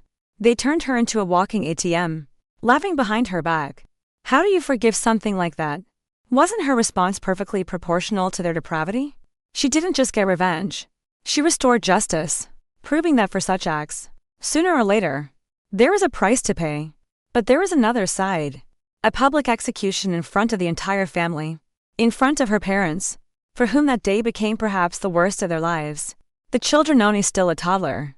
The other not yet born, woe or blameless, but whose lives are now forever marked by their parents' disgrace. Did Eleanor cross the line where just retribution turns into merciless destruction? Could she have done it differently? Simply filed for divorce, sued them. But without this cruel spectacle, where is that line? What would you have done in her place? Would you have had the strength to forgive such a betrayal? Or would you have gone all the way, burning every bridge and reducing the lives of your betrayers to ashes? I'd love to know what you think about Eleanor's actions in the comments. If this story touched you, if you followed the protagonist's fate to the very end, please leave a like. It's the best way to show that our work is worthwhile. And of course, subscribe to the channel so you don't miss other intense and difficult stories from real life.